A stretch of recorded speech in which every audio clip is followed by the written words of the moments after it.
Hello, good evening, and welcome to the Wild Winter Women YouTube channel. I'm Leah, and I'm here today with a daily recording to provide commentary on the Iditarod Trail Invitational, which is a human-powered race taking place right now in Alaska. Today is currently the evening of Wednesday, March 12th. And tonight I'm joined by Alexandria Manley. Alexandria raced the 350 for the first time this year. I'm super excited to have her on the show and hear her stories about her time in the race on the trail. But first, I just have a quick update on the 1,000-mile race, and that is that just this afternoon, evening, just right before 5 p.m., we did see our first winners, our first finishers, the winners in the 1,000-mile race. 7 men came in, 7-way tie for first place. Super exciting that it was ahead of the dog teams. They're not expected in Nome until either tomorrow night or early Friday morning.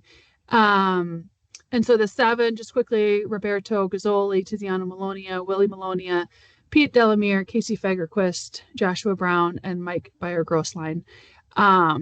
So once we've heard Alexandria's stories, we will talk about them a little bit more and give updates on the other racers who are still in the 1,000-mile race. But first, welcome, Alexandria. Happy you're here. Can't wait to hear about your race.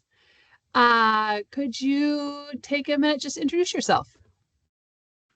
So my name is Alexandria Manley. I grew up here in Fairbanks, Alaska. When I was talking to people down in... There will be intermittent clouds with a high of 25 degrees Fahrenheit and a low of 2 degrees. That's Alexa. She gives me the weather randomly. I don't use Alexa. It's my roommates. Sorry about that.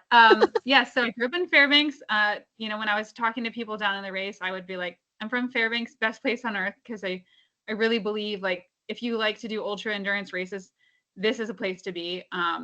You train on almost nothing but hills, but you can train on the river if you want. And it's just so beautiful. We get extreme cold and extreme even warm in the summers. And I have 5 younger siblings. I'm the oldest of 6. So. Wow. Cool. Yeah. So how long have you wanted to do the ITI, and how did you first hear about it? What's your background, like, with other races or racers? For me, I feel like my journey was relatively short. I grew up doing some fairly long distance rides. I would bike into work every day. And I had my first job at like 12 years old. And so sometimes I'd bike in with my dad. And it was like a 10 to 12 mile ride into town, and then, 10 to 12 miles back. So like kind of an hour each way. I didn't enjoy riding my bike at the time because I didn't like going other people's pace. I didn't like pushing myself. I didn't like breathing hard. I didn't like sweating. I didn't really like a lot of it, honestly. But a few years back in like 2017, I did a long ride on the Denali Highway. My mom supported me. And so I rode my bike and just did like whatever distance I felt like, woke up whenever I wanted to. It was totally self-paced, and did 136 miles over 5 days. Mm-hmm. And then after that, a couple years later, I started working at Gulfstream Sports. And I used to work with Tyson Flaherty there. And so that's kind of where it sort of like built. I got like really into cycling during the pandemic because it was something that I could do safely with my little sister, and something that I could kind of feel like connected to other people through. And it was like a fun challenge. So it sort of just went from there. I did this thing called the Trek Century Challenge, which is like doing 100, 500, or 1,000 miles in the month of July. And then it kind of built from there. I did a century ride by the end of my first summer working at the bike shop. And then I did my first winter fat bike ride too in the winter. And I was like, wow, like this is kind of amazing. So I don't know how it switched from me being like, I'm doing this out of necessity and I don't really enjoy it, to like, this is amazing. But sometime in that summer, I think I started to like really develop a love for the sport. And then I didn't actually find out about that Iditarod Trail Invitational until I started working there. So I think I worked there from like 2019 to 2021 or something like that. And I learned about it through Tyson and was like, there's no way I'm going to do it. There's just no way, because like I hadn't even imagined myself doing one of the smaller races. But as I sort of put on more miles on my bike and watched other people ride, then I started to do the smaller races. So I did the White Mountains 100. And then after my second White Mountains 100 was when I kind of was like, maybe actually ITI would be better because I could sleep. And like with a shorter race, the 100 milers, it's always like sleep deprivation if you're slower. So I kind of like slowly started to warm up to the idea. And then ultimately Peter Delamere, who just finished the 1000, he's the one who like was sort of like the final straw, I think. Like he's the one who really got me like, wow, this looks like it could be a lot of fun and I could really do it in a way that I enjoy. That's so cool. So was the White Mountains 100 your first bike race, or what was your first bike race? Oh, so my very first bike race was actually, it was the Tour of Fairbanks in the summertime. And so it was like a multi-day event where it's like do 60 miles in one day through this course and do, this and that. And so I only did that race because a friend of the bike shop said like, you should do it. And I was like, that's crazy. I'm going to get last place. And he was like, yeah, you should do it. And how was that fun? So much fun. Cool.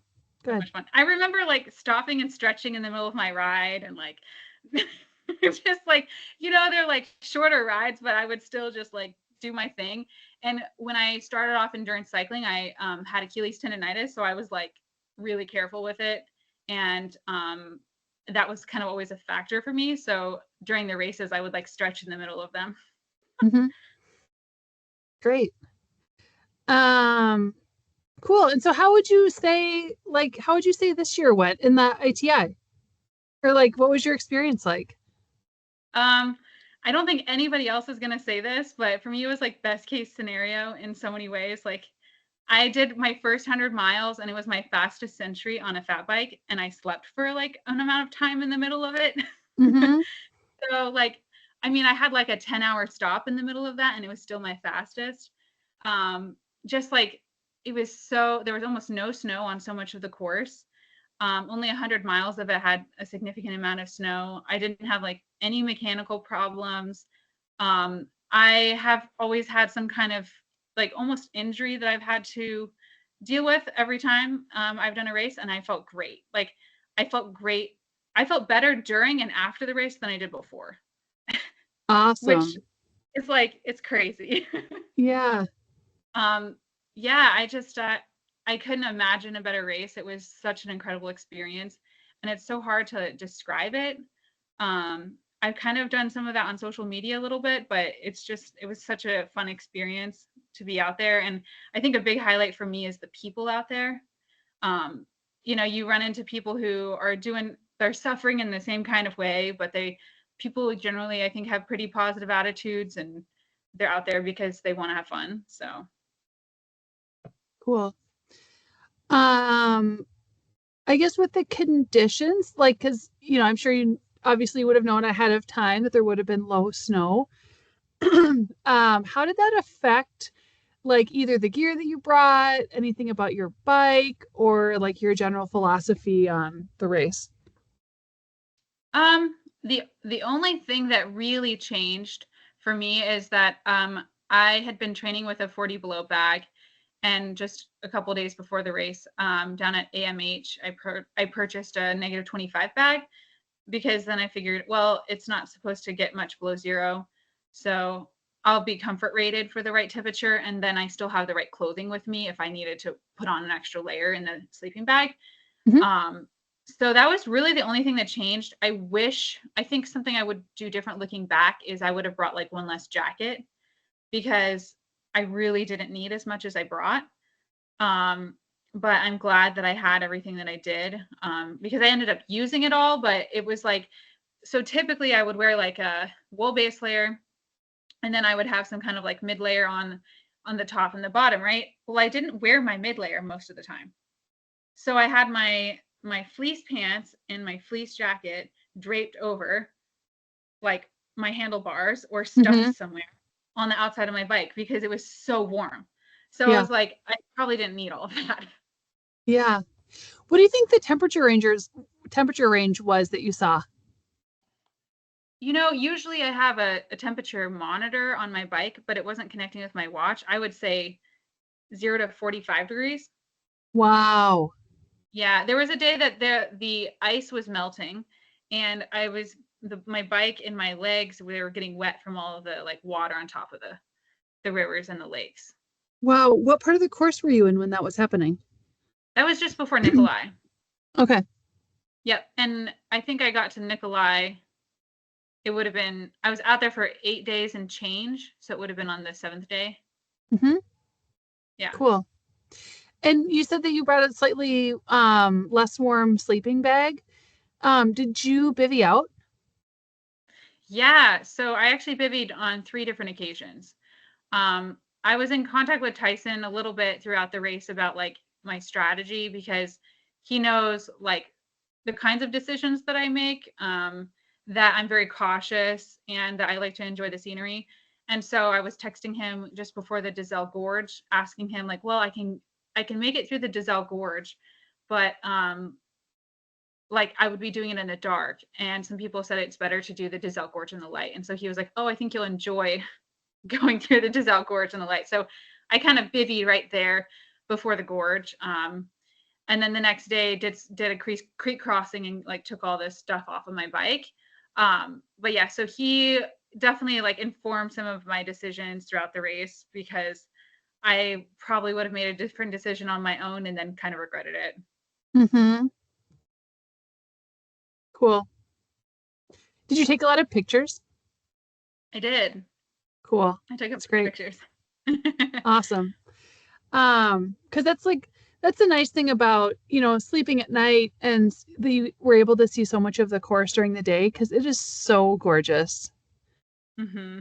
And pictures at night, like they just don't turn out. No. And this was the darkest I've ever seen. That was one thing that was scary about this experience. Like when I left Rhone, I left at the time that I did because Sunny said, it's good to leave in the light so that you can get through that section where you're kind of crossing the river.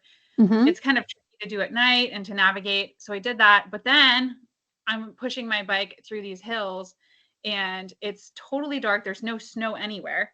And there's no moon. So like when your light shines, you're just seeing like what's right in front of you. Yeah. And it's windy and kind of scary. And so it was like definitely kind of a creepy experience going through that section. And I bivvied pretty quickly after I found some people. I was like, I'm just gonna bivvy because I'm kind of scared. Mm-hmm. Cool. Speaking of other people, did you travel with other people or did you mostly talk to them at the checkpoints? I definitely, I never traveled with anybody, but there was a lot of leapfrogging. So the skiers, Petra and Jan, those were some people I like slept near that first night outside of Rhone. That was very helpful. Like just seeing their faces, I was like, okay, And I'm gonna camp near them tonight. and And then Jan, I love Jan. He's so great. I met him last year up in the yeah, race. He's such a nice guy. he's And really nice. I have not met his wife. I'd love to meet her. Yeah, they're So both really nice. it's so sweet that they were here this year together. I know, and it just made me think like I kind of want to do it that way. Like if I ever go to Nome, like I kind of want to do that with a partner. Yeah, yeah. Yeah, and it's Yeah, their like 10-year wedding anniversary. yeah, I love that. I love that. Yeah, and it was cool to see them because we stayed at the Bear Creek cabin together, and it was cool to see them because Jan was actually like doing a bunch of the like snow melting water chores. And I think Jan maybe or Petra needed more sleep or something like that because she was like relaxing. And I was like, I like that. Yeah. But they were just like very efficient. Like they would do everything they needed to do, you know, during their stops at night. And then they would leave earlier than I did. And then I would eventually catch them because, Mm-hmm. you know, it's faster to bike on dirt than to ski. Right. Yeah. Turns out. Yeah. Cool. Were there any other racers that you saw a lot of? Yep. So Jacob and Eric, I don't know their last names. We're now Facebook friends though. But Awesome. they're both walkers, and they Mhm. walked a bunch together. Like they met during the race. And then there was John and Jerry. We called them the old guys. Because they're like, I mean, they were like in their 40s or something. They weren't actually old, but Yeah. they called themselves the grumpy old men at one point. They coined themselves that. Oh, So there you go. it was funny. They're from Florida and Texas, and so it was like kind of crazy that, you know, they don't live in a cold environment at all, and they're doing this. But they were also like kind of like the dream team as well, because they trained together and they've done this stuff together before. So it was neat to see that sort of like dynamic duo thing happening. Cool. That's awesome. So you mentioned Sunny, who was volunteering at Roan, Mhm. and she posted this awesome video of you where she was, I wish I could find it because I would play it right now if I could. But she was like, what did you say that you've said that nothing is hard so far? And you're like, yeah, nothing is hard. This is just great. And this is what I So tell myself too, as I'm pushing for 25 miles through Tussex. I was like, this is nothing. yeah. Like, this is all you've got. But really, like, all things considered, like, we didn't have the best trail between Roan and Nikolai, but we also didn't have -40 and blowing snow. And we didn't have a ton of cold injuries and all this stuff. Like, you didn't have to have a lot of training in the cold this year to make it through safely. So Mhm. I think that was the big thing for me. It was just like looking at this, it's like, this could be so much worse right now, but it's not. And so there was a moment in the Tussocks, I had a moment of weakness for sure, where I was just tired, but I genuinely was not tired during the race. I slept like, 6 to 9 hours most nights and just like enjoyed it. And Yeah. like, I didn't set alarms on my phone or my watch. I just slept until I was done sleeping and then got up. And sometimes I would just lay there. And Mhm. so it was just like, there was a moment in Rainy Pass where I was playing dice with some new friends, like in the middle of a race. And I just got a hot shower. Yeah. Awesome. So, yeah, I mean, the fast guys, like, they never have seen the inside of the Rainy Pass Lodge because they're just like cruising through. That's a gorgeous place. Yeah, And the it's meals are beautiful. delicious. Yes. That's my advice for a lot of racers is like if you're there like close to a mealtime to stay for the meal. Like, I don't know, how often are you at Rainy Pass Lodge? And it's such a cool spot. Yeah. Yeah. And I So, didn't know this going into it, but there's not a volunteer at the Rainy Pass Lodge. So you basically, it's like there's a bunch of canned food and stuff that you can mhm. self-serve. So like, it's just so nice to have somebody serving you out there. Like, it's really great. Yeah, yeah, for sure. So what foods did you like find that you like to eat and like sat well in your stomach and stuff? Um, so the key I found to being able to consume food on the trail is making sure that you're getting enough rest. Um, there's the whole like fight or flight, um, or rest and digest state. And when you're resting, that allows your body to do everything it needs to do. So I could have pretty much anything I wanted to have, as long as I was sleeping right. Hmm. There was 2 nights. There was one night I didn't sleep at all, and another night I got like 4 hours of sleep. And those were nights that I would get like heartburn the next day, but pretty much anything would work for me. But like a lot of my go-tos were like Oreos, mini muffins are really good. Um, Those it's mini almost like bites? real food. Yeah, what? Mini bites? Mini muffins, like this, Okay. you know, Yeah. they're so good. I really like no bake cookies. What are no bake cookies?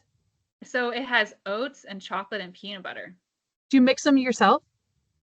I buy them at the store. I buy them at Fred Meyer. Okay. Yeah, you can make them easily at home though. Hmm, cool. Yeah. So that was a big one. I like to have like salty and sweet. So I have my bags on the front of my bike and it's like these are the salty things, these are the sweet things. and I try to like balance it. And then this year, a real game changer for me was those they're like salt pills, and they have like magnesium and sodium and some electrolytes in it. So whenever I found myself kind of getting thirsty, or not thirsty, but mainly like when I found my legs getting cramped, then I would take them, and I would take one, and it was like all gone. Awesome. Yeah. What brand were, so they were like, what do you call them? Yeah, it's just like electrolyte tabs. Yeah. Huh. So some people do that in their drink, but I prefer water. I don't want to like sweet drink on the trail. Like I don't bring cocoa or anything like that. Like some people will put something in their hydration pack, but the tab, like some people use the goo tabs, but I prefer the pills. And those are just whatever pills you get at REI. Okay. Like Hammer, maybe? Do you know brand? It's a dark blue bottle with a yellow label, I think. Okay. Yeah. Cool. Yeah. That's awesome. How much water did you carry, and was it a challenge with the amount of water, given that there was like like to no snow for part of it? Yeah. So I think the most challenging section overall on the trail was between between Roan and Nikolai, because that's the section that had all the tussocks.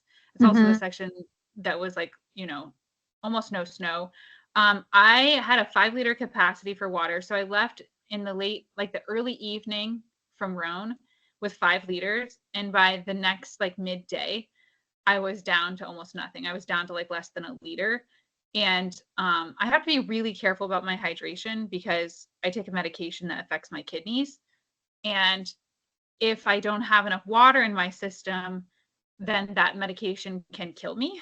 So it's pretty intense for me. And so that next day I spent like 2 hours on kind of water chores. And so I hadn't gotten to Sullivan Creek. And I think most people would have just been like, I'll just be thirsty to Sullivan Creek.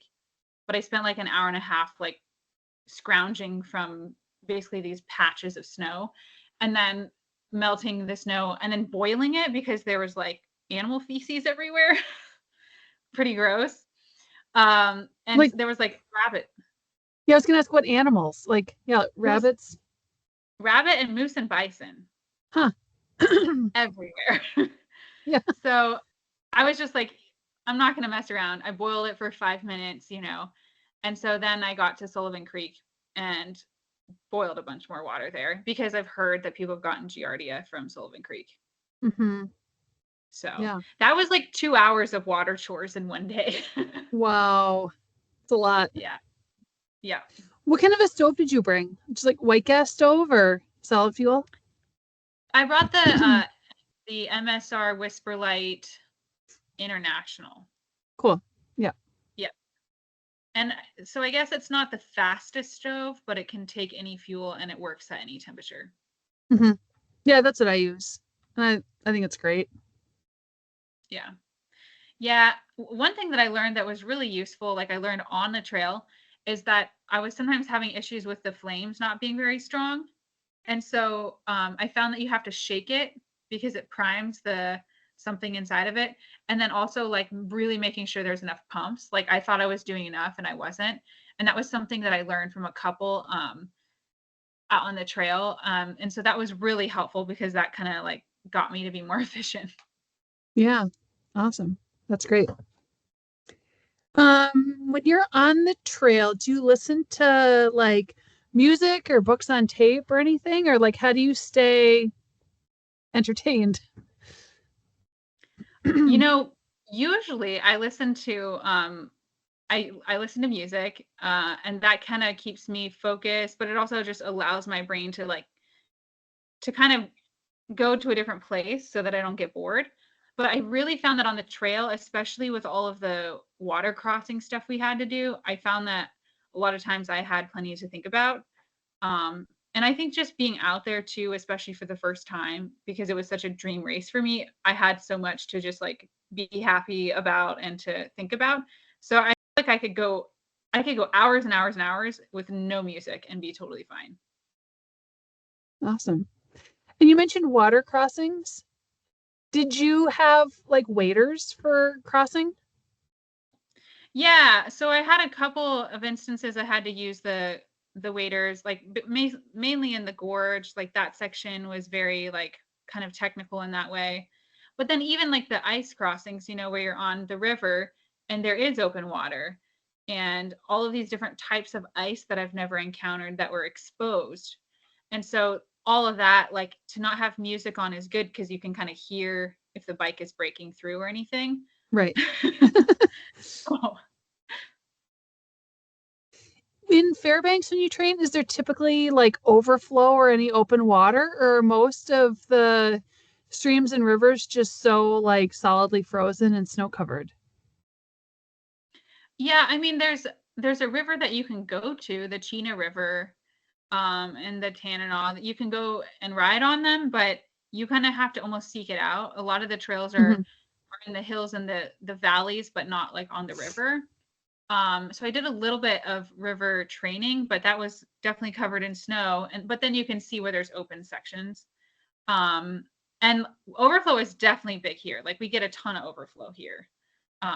And so that was something I was definitely accustomed to. And especially that like first part of the race, there was a lot of overflow. Hmm. Got it. Yeah, because in northern Minnesota, like, when I ride, like sometimes I guess I'm going across like ponds or something, but like typically you're not seeing any sort of open water. And typically there's not glare ice. So the whole thought of like ice cracking or being able to see open water when you're going along, like unless you're like on a like wooden bridge or something, like that is all kind of like foreign to me. Yeah. Like just like freaks me out. Yeah. Yeah. And honestly, like going into this race, I didn't know I had the courage that I had to do all of this ice, but it was like one of my mantras kind of was like, the only way out is through. The best way is to just like kind of keep going. And so I think I felt a lot safer on the bike than I did walking. And in years Hmm. past, I had felt safer pushing my bike over these types of obstacles, but it was like over 100 miles of it. So it's like, there's no way I'm walking this. Yeah. Wow. Were there any other mantras that you set like had for yourself that you said? Um, the other one earlier, like, this is nothing, like almost kind of gaslighting myself. But for me, it's like, I think the emotional struggles in life are so much harder than these chosen obstacles that we create for ourselves, so like even something mundane like a breakup or you lose a pet or something like that, all of that to me is so much harder than dealing with anything on the trail because Hmm. there's sort of that immediacy of survival. So I tell myself like I've done much harder things than this, and that really helps me get through. um I think about like, I think some of my mantras aren't necessarily like statements as much as just like the feeling of something else that I've done in my life that is harder. I have a ton of them. Oh, from Finding Nemo, just keep swimming. Yeah. Just keep swimming, swimming, swimming. that one's there for sure. Um, things like I can do this, or I'm sure there's I'm sure they'll come up too naturally. I think there's a lot that goes through your head. Uh, a big one for me is I think of every time someone has told me that they don't think I can do something. Mm. That is the biggest one for me. Like I get so much fire from that because I'm like, I think I'm kind of obstinate or like stubborn. And so, I mean, even within the race world, I've had times where I felt like I was being excluded in some kind of way. And so to just use that as fuel to kind of to continue to do things and to continue to do it the way that I know is like healthy for me. Hmm. That's such a constructive response to that, like to that energy. Love it. Well, and there's just, I mean, nobody wants to hear it, but there's so many more obstacles for women. And Hmm. you look at even the top athletes in this field, you look at what someone like Lil Wilcox has been through, and there have been obstacles put in her way during races or after she's won, where it's like, it's just somebody that wants to see or can't believe that a woman could do something like this. and on the other hand, there's also like this pressure to like perform in a certain way and to do things a certain way. And what that does is it excludes so many people from the race atmosphere because they just don't think that like they're good enough. Or when they're out there doing the race, they think, well, I'm not doing it in the way that I'm supposed to be doing it. And so it's not enough. But like to finish any of these races is such an accomplishment. So I wish that people would have that mindset instead of like beating themselves up over it. Mm-hmm. Yeah. Yeah. Because no matter how you go about it, like 350 miles across a mountain range in the winter is like like a pretty unbelievable feat, especially like on a bicycle on a trail with like no, it's not a road. There's no road crossings. Like, it's really amazing. It's so funny though. Like I thought it would feel remote, but it never did. It never felt remote because I was on a trail. There was some route finding minimally. And I was among other people. Like I wasn't the last person out there. So I knew that like if something happened to me, the person behind me would see me. And so I have a lot of comfort for that. But like the person like Sarah, who is the Red Lantern finisher, it's like she's out there and there's no one behind her. That's different. Yeah, I agree. That would take a little bit more courage. And like as like also as a cyclist, were you the last cyclist to come in? But being the last cyclist and being like, if I have a mechanical, there's no one coming with an extra inner tube behind me. That's true. That's true. But yeah, to be the total Red Lantern, like if you forget something major, if you drop it on the trail, it's back there. Yeah. Yeah. Yeah, it's incredible. And Sarah definitely has some stories. She encountered some bison. That's not my story to tell, but she had a very close encounter with some bison, Sarah Herkett. And something like that, you get injured out there. And people assume you're bivvying when you haven't been moving for a while. Right. So. Interesting. No, I didn't know that she had seen bison. Oh, no, she had one that like kicked her sled and like it knocked her over and. Whoa, that's nuts. Yeah. Okay. Well, I'll have to reach out to her to get some more info about that. That's definitely really crazy. Did you see any animals when you were out there? I think it was like well, I know I saw an owl. I got a few pictures. I saw a fox at Rainy Pass Lodge, and it was like the resident fox. Like yeah. Food. Did it eat your food? No, I had mine hidden away. Okay, smart. Yeah, I heard that there was a fox around, and so I was like, add up everything, And last year I just left my food and my bike, but I'm vegetarian, and I think the fox never came after my food. I think the fox just likes the meat, honestly. And cheese, maybe. Oh yeah, but I was like, the fox like maybe has like special respect for vegetarians or something. Like just like leaves my food alone and then goes to steal it from the other people. That's so funny. Yeah, what I wouldn't give to be in Rainy Pass right now. I mean, that was just amazing. Yeah, that is very cool. Did you have like you already talked about your like going to a less warm sleeping bag? Did you have any other gear or other like things that you did that you thought were especially good or that you'd want to do again or you'd recommend that other people do? Oh yeah. So this was a last minute change, but if you ride with your phone for a couple hours, it's okay in the cold usually. But if you're riding day in and day out, it can get pretty cold. And then there's a ton of other electronics to keep warm. And so everybody has their different solution. I know Clinton Hodges, his recommendation is to wear a jersey over your clothing and then to put stuff in the jersey pockets, which works pretty well, except for then it's like way back here and you can't quite like reach your stuff. And like, I'm always using my phone for GPS or music or pictures. And I don't want to do anything to de-incentivize me from using my phone when it's something that's really important. And so I bought this icebreaker jacket. It's like it's considered a heavyweight wool base layer type thing, but it's a jacket. And so it has a full zip. And so it has a chest pocket and 2 hand pockets. And so I use that as my base layer. And that worked really well for keeping my devices warm, but not wet because they breathe well. And so I mostly like wore a base layer the whole, like I just wore my base layer for most of the race, except for when like in the early morning and the late evening when it was getting cooler.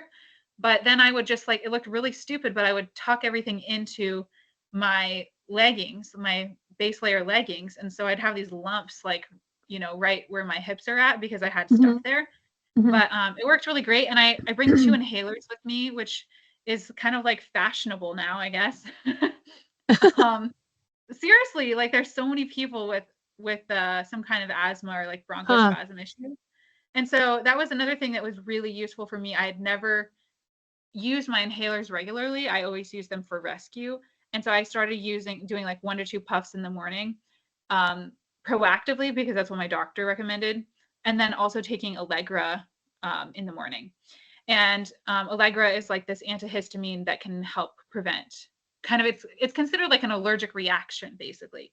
And so all of that like was kind of like having that shirt helped me bring the inhalers, and then the inhalers helped me because then I could like keep moving and everything.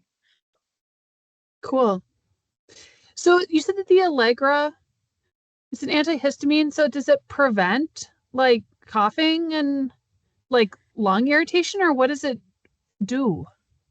So my understanding, and I mean, I don't know all of the like biochemical aspects of it or anything, but it's almost like an anti-inflammatory. So instead of just preventing pain, it actually prevents like the process which creates the pain. And so when you take an antihistamine, the histamine response is an allergic reaction, and it's kind of an allergic reaction to the air when you're breathing all of that cold air. And so then, of course, like I wear a mask. I know Kendall is a mask wearer, but I saw her like her other version of it, which was really cool. But yeah, so that was actually a tip I think I got from the Wild Winter Women group, was the use of some kind of antihistamine, but you have to be careful that it's a non-drowsy. Right. Yeah. Yeah, for sure. That's a good point. Yeah. So there, as part of the coverage of the ITI provided by the Wild Winter Women group, we write a daily summary update, which is put onto the website for the race, itialaska.com. And then we also attach some photos to it and put it in some internal Facebook groups. And I like to share a couple of those pictures really briefly, because I think that they're especially cool. So this is in Nikolai, right? Yes. Cool. So like maybe about 58 miles before the end. And you have this adorable puppy here with you. Yeah, you can hardly even see him. He's so black. I know, he just blends in with your wheel. Can you tell us about the puppy? Oh yeah. So you know, he's one of the village dogs, and I guess they're technically not allowed to let dogs run free, but that's kind of just how it happens. And so he came to greet me as soon as I got there and was just so happy and was like crawling up on my bike basically. And then when I was leaving, this was a picture of when I was leaving actually, he was like saying hello all over again. And he was just so sweet. And I think he would run outside from inside his house across the way or something. Like he was always watching to greet people, which was just so sweet. It made me want to have like a dog at every checkpoint. Yeah. So the dog was greeting the other racers too, huh? I believe so. Yeah. Awesome. Yeah, I didn't hear about this dog until I saw the picture. The other thing that I think is really cool is I love your pogies and this water bottle holder. Are they kind of the same? Can you tell us about those? Yeah, so the like fork bags, those are like Alveo or something like that. It's a brand where they make a bunch of different patterns, and that one was purchased from like a sort of you get what you get bag. It's like a mix of whatever they send you. And I think they're really trying to make sure they're using all their fabric and stuff so they don't necessarily plan everything. So it's fun. You get something random, and I got like donuts. And then the pogies are from Tyson Flaherty. He just took over his dad's business within the last couple years. It's called Apocalypse Design. And so kind of the model of the business is that they make things that could get you through anything in the cold. And they're really known for their parkas. They do like expedition parkas for Antarctica type thing. And I think some of them are like a couple $1,000s each because they're just so like they'll last many lifetimes. They have tons of insulation. I know like Ashley Franklin, who's a local dog musher, got like a custom pink parka, and she was in the Yukon Quest. And so she is like very distinct in her coat. They do a lot of really great work. And even the frame bag actually is from Tyson, although that was from when he was just doing his own sort of like sewing stuff on the side. Cool.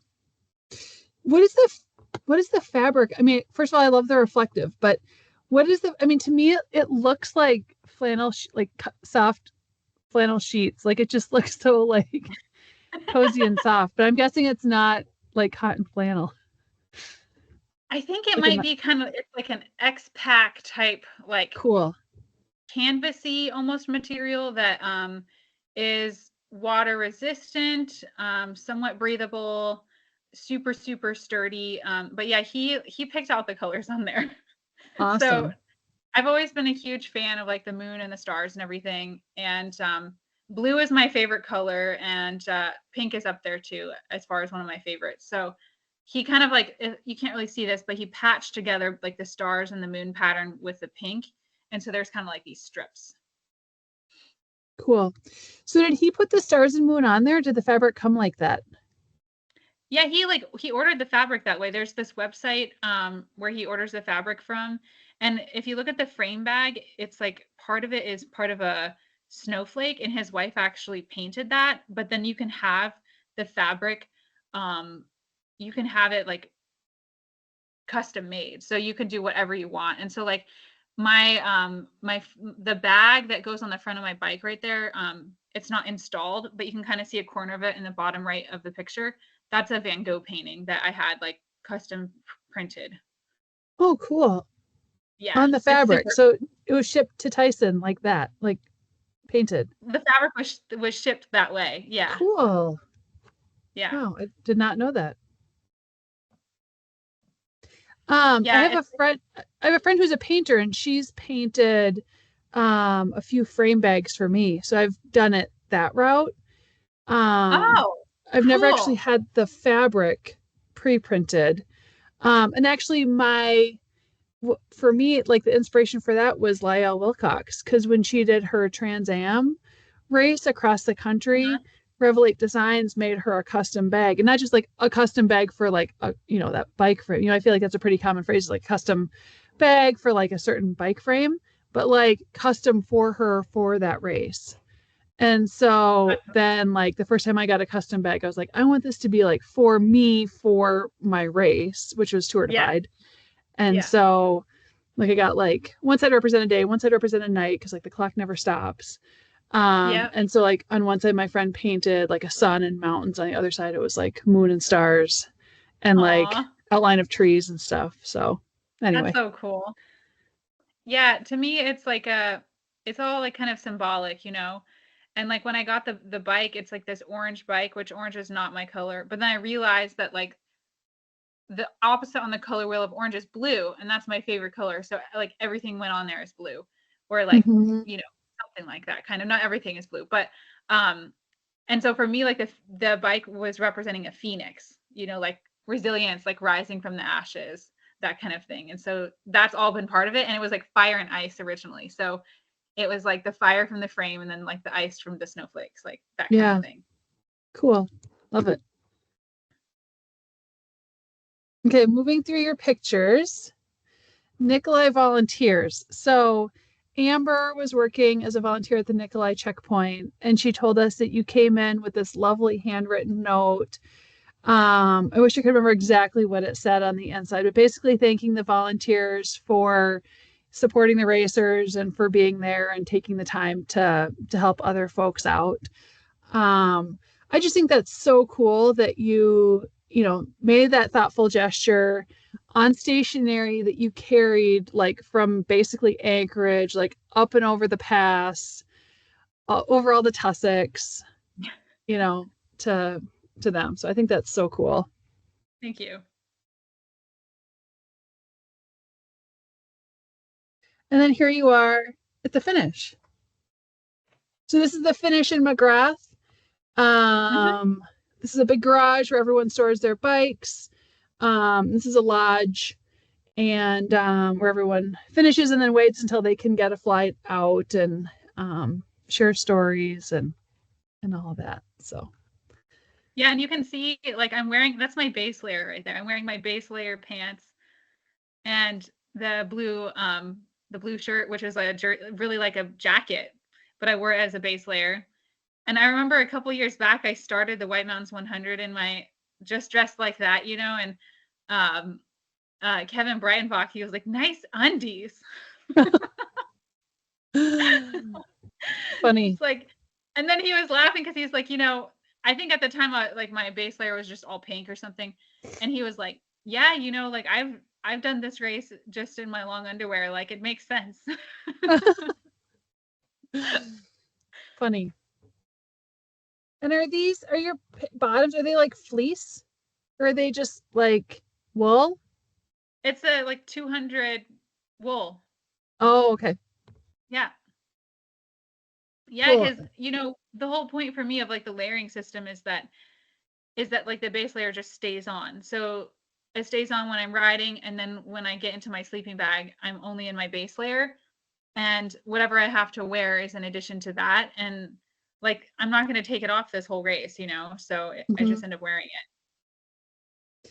And I love it that it kind of matches your pokies too. Yeah. I noticed that too, like afterwards.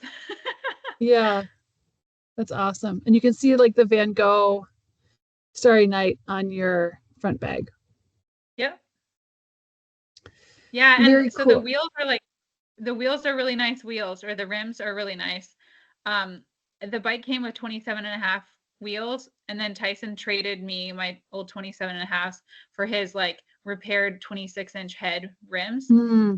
And I think they're like $1,000 or something like that. But he hadn't been using them in a long time, and so they worked out great. I think they're like 80 millimeter width, so they're not the largest width, but they're fantastic. And like having light wheels just makes such a huge difference on the ride. Mm-hmm.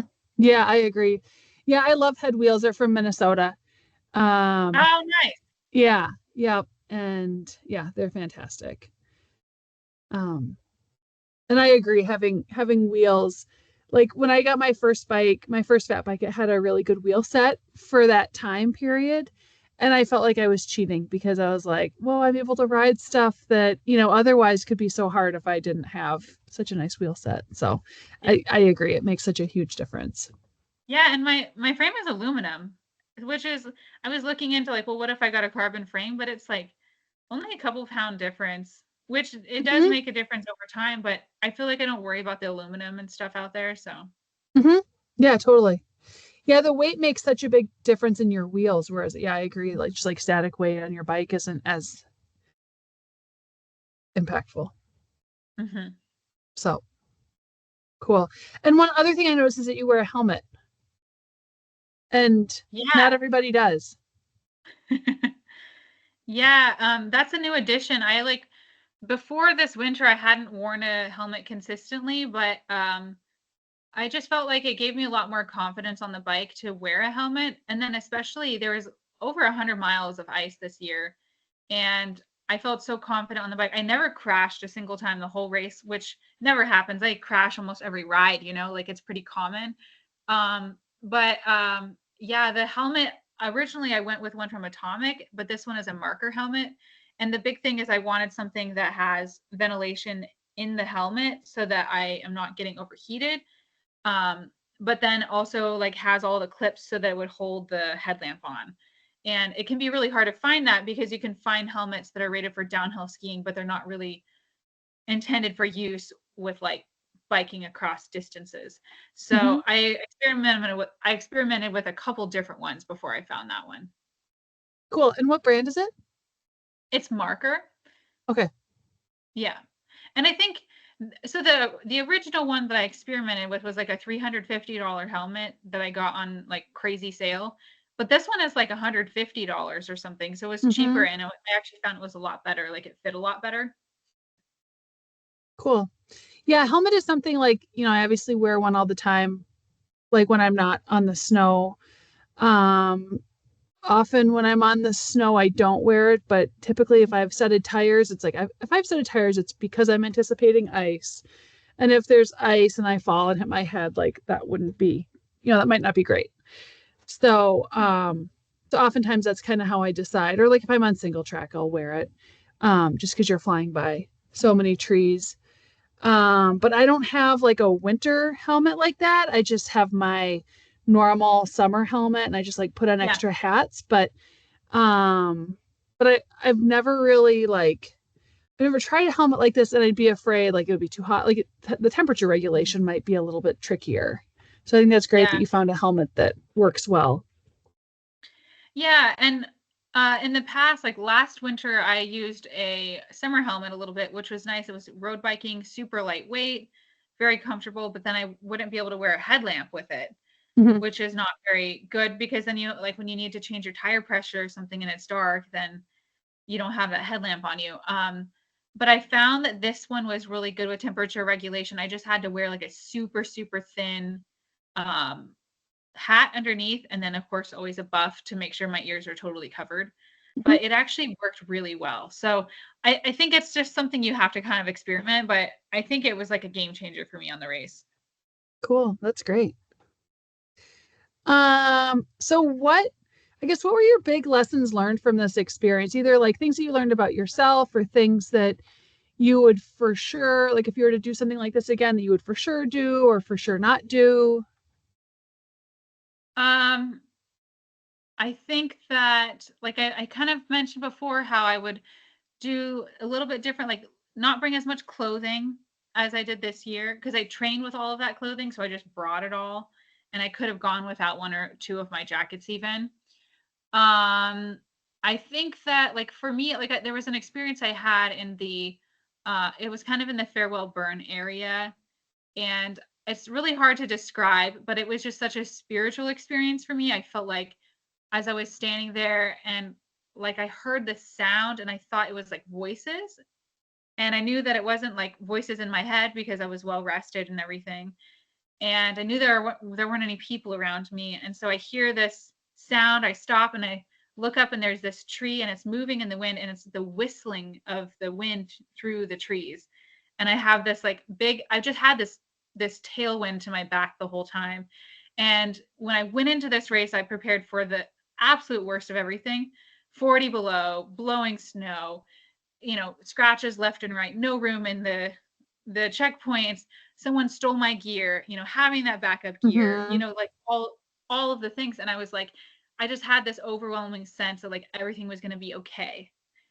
And it was just so like such an indescribable, powerful experience. And so I think what I learned from this race is that like sometimes like you just get like the best case scenario and like nothing goes wrong. You're not tired, you're not hungry, you're not like wanting to be done. It's just good because you kind of are holding your breath, like waiting for that thing to happen that you thought was going to happen because everyone said it was going to happen, and like I had some people who were like, you're going to have to like push your pace, you're going to have to do 14-hour days, very little sleep, all of this stuff, and like none of it was true. So I think like just learning to like embrace things that are really good and just like roll with it. Like I pushed hard the first 2 days, and then I just chilled the rest. Like I just had a good time. So.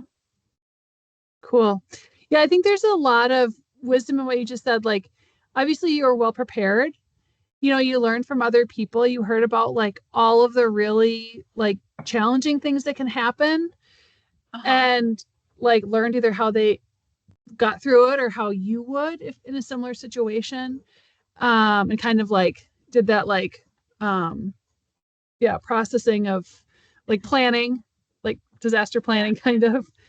And then appreciated when things went well, and you're like, I guess like dreams do come true. Like, crazy. But I also listened to some other people or saw people's experiences, and some people did not have a good time, even though it was the best case scenario. And like one mindset, like sort of mantra thing that I had for me was there was a point when I was on this big lake, and on the lakes, there's not markers in the middle of them typically, and the snow machine tracks go everywhere. And everyone says stay on the trail, but there's no trail.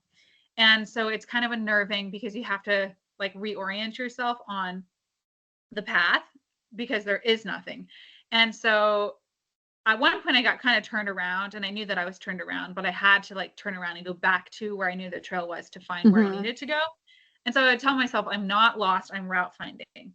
Because as soon as you tell yourself that you are lost, then it's like the shame spiral begins. You're like, I'm lost, I'm a failure. People are going to notice that I'm lost. People are going to talk. I suck. You know what I mean? And so you start to spiral. And so I was like, no, I'm not lost. I'm route finding. Like, you expect that you won't go exactly the right way the first time when there's no trail. Like, it's just going to happen that way. And then I was also like, think about like when I'm on the tussocks, like it could be so much worse than this. I could be snow machining this. Right. Yeah, like I don't even know how heavy those things are, but a lot heavier than your bike. Yeah, and I don't know how they do it. I really don't. No. I know. Yeah, hearing about the Iron Dog was crazy with like them overheating, and then there wasn't even any snow to cool them off. Anyway. Yeah, totally. And it's like they're using snow to cool them off, but like what about drinking water then too? Right. Yeah, I'll stick to biking. Yeah. So what do you think draws you to events like this? Wow, that's a good question. That's kind of like the whole, like, why do you do it? Mm-hmm.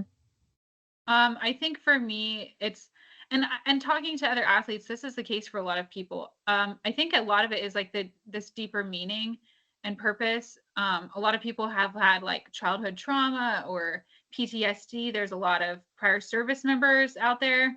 And I think for myself included, it's just like proving to yourself that you can do the hard thing, but finding the hard thing that you really actually enjoy doing, and how that kind of translates to other parts of your life, and feeling more confident and feeling more like you're capable. I was like medically discharged from the Air Force, and they told me years ago that I was like going to amount to nothing, and like all of this stuff, that because of my illness, I'm not capable.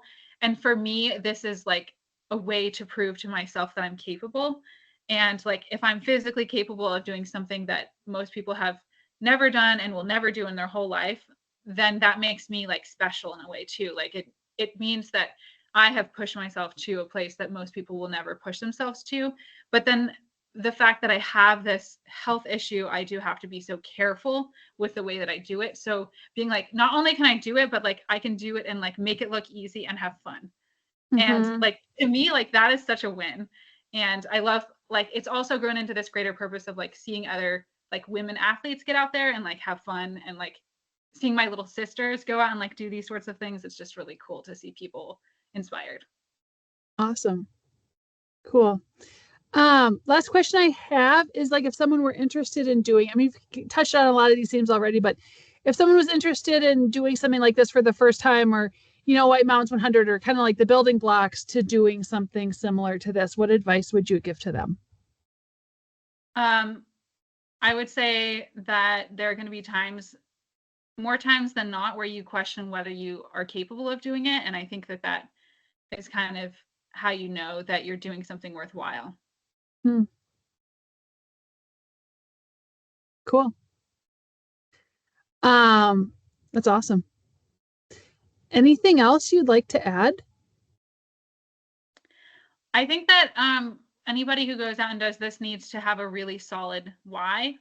I remember one of the volunteers talking about how, oh, this person, they didn't finish because they didn't have a good enough why. I think like knowing the reason that you're out there, and then your how. I think your how is way more important than actually having finished it. So if you finish the race, but you get to the end and you have lost a finger, or you have been a liability and caused other people trouble because of the way that you did it, that is less meaningful than like doing it in a way that's healthy and in a way that's like in alignment with your values. So if it is really important to you to be competitive, do that. Be competitive, but also like do it in a way that you're not hurting other people. Mm-hmm. Yeah. I think that's great. And you have the ability to help people, like to share good energy and encourage the other racers, or give them a tip about like, using a stove more effectively, or, or giving them a thank you note for doing what they signed up for. It's so cool. Yeah. Awesome. Yeah. Well, thank you so much. This has been so cool to hear your stories and hear about your philosophy and background and motivation and all that. I think it's really powerful. Thank you. So, you bet. Okay, so real briefly, we do need to talk just quickly about the other racers. I'm going to share my screen for just a couple of minutes. As we said at the beginning, we do have our seven-way tie for the win into Nome. We could do a whole show kind of like doing tributes to those 7. But we're not going to do that right now. So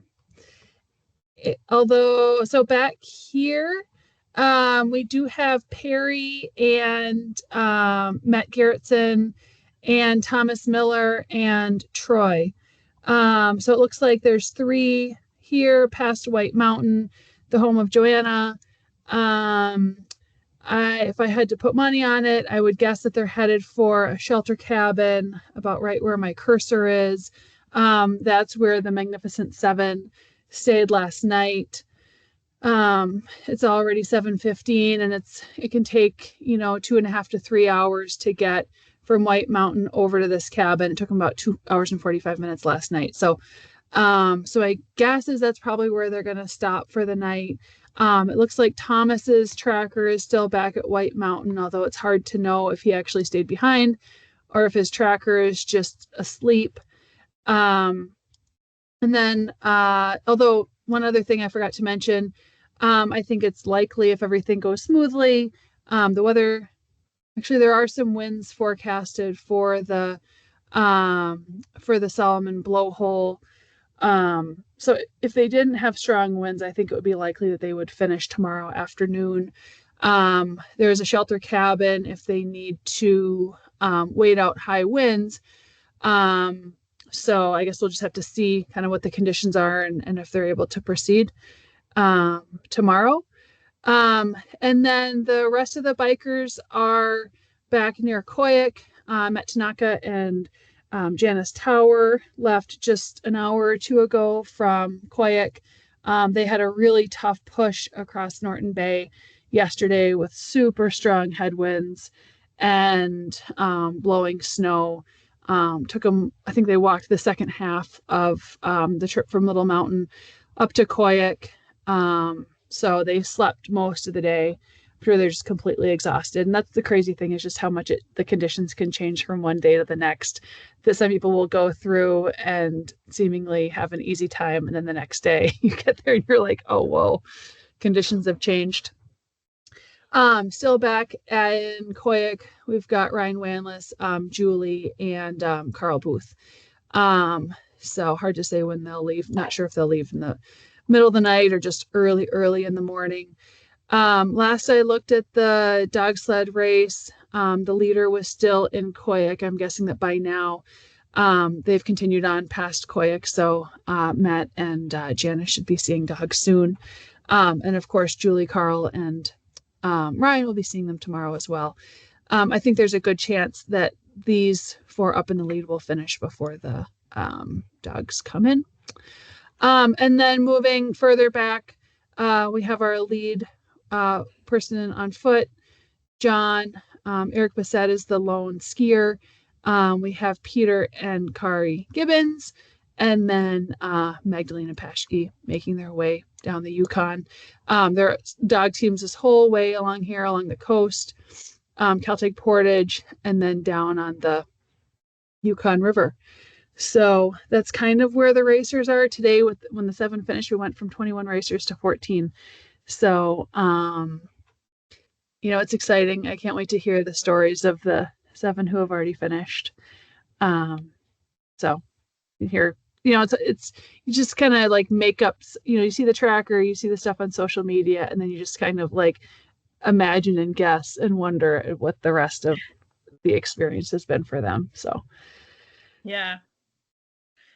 And that's something you always think about when you're out there too, is like, okay, I'm a little dot on a map right now, but that's such a small portion of what's actually happening. And nobody else gets to see what's actually happening except for you, especially when you're out there and there's no one else around. Like, it's just you. Right.